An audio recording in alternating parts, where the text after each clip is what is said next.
आदाब नाज़रीन, वही सब गुलबर्गा के साथ मैं सैयद नईमुद्दीन। नाज़रीन, जैसा कि जानते हैं वक्फ बिल को लेकर सिर्फ शहर गुलबर्गा ही नहीं, कर्नाटक ही नहीं बल्कि पूरे हिंदुस्तान में इस बिल के खिलाफ कई जगह एहतजाज किया जा रहा है, कई जगह नाराज़गी का इजहार किया जा रहा है।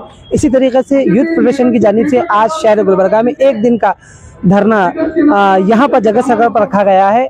हम यहाँ के जिम्मेदारान से पूछेंगे कि इस धरना प्रदर्शन में किस तरीके का मैसेज देंगे।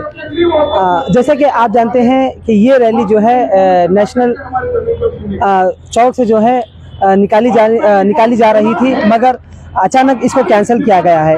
ये रैली जो है नेशनल चौक से निकाली जा रही थी, अचानक जो है जगह सर्कल पर रखने का रीजन है। किस तरीके की मुश्किलात का आपको सामना करना पड़ा?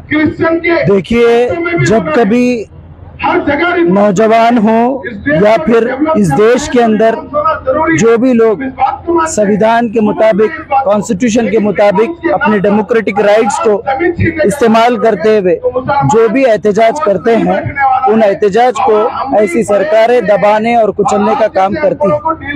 हम अब तक समझते थे सिर्फ बीजेपी हमारी दुश्मन है।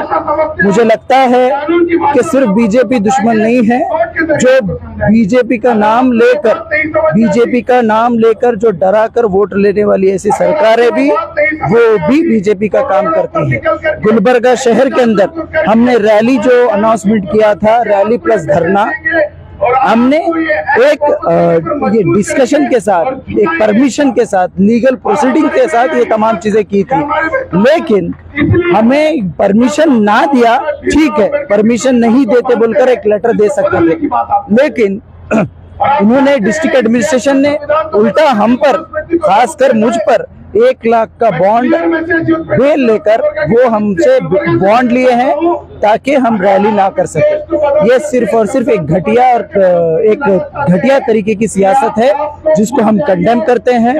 हम इसको नजरअंदाज करके आज का जो वक्फ अमेंडमेंट एक्ट है, यूथ फेडरेशन की तरफ से इस वक्फ अमेंडमेंट एक्ट को वापस लेने के लिए हम आज एहतजाज कर रहे हैं। सर, कितने वक्त लगा आपको, मतलब इन नौजवानों को इकट्ठा करने में?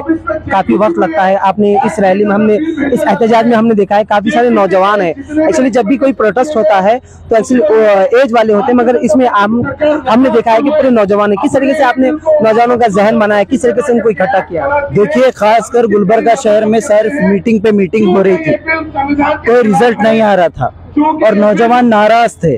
उन नौजवानों को इकट्ठा किया, उन नौजवानों से मशवरा किया, उसके बाद हमने डेट अनाउंसमेंट की और इस रैली के लिए लोग अब भी हजारों का आने वाले थे। आज इस रैली में, धरने में जो रैली अगर शुरू होती तो वहां पर 1000 से ज्यादा लोग वहां पर होते, लेकिन कई लोगों को खुद डिपार्टमेंट से वहां से नेशनल चौक से वापस भेजा गया है कि रैली कैंसिल हो गई, और व्हाट्सएप मैसेजेस के जरिए से, अफवाहों के जरिए से इस प्रोटेस्ट को, इस रैली को यहाँ पर मीडिया का इस्तेमाल करके इस रैली को कवर करने की पूरी कोशिश की गई है। तो मैं इन तमाम चीजों को नजरअंदाज कर हूँ। मैं आपके मीडिया की तरफ से ये कहना चाहता हूँ, मैं सिर्फ और सिर्फ अल्लाह के वास्ते और all India Muslim personal law board के वास्ते और बारगाह बनवाज सुराज रहमतुल्लाह के वास्ते ये चीज मैं आप पर छोड़ता हूँ, और कयामत के दिन मैं पूछूंगा इस बारे में। लेकिन मैं फिलहाल यहाँ पर सिर्फ और सिर्फ वक्फ अमेंडमेंट एक्ट के खिलाफ ही लड़ेंगे। ये जो हमारा आज का जो धरना है, ये सिर्फ एक छोटा सा एक ट्रेलर है। आने वाले दिनों में हम बहुत सारी चीजें करेंगे।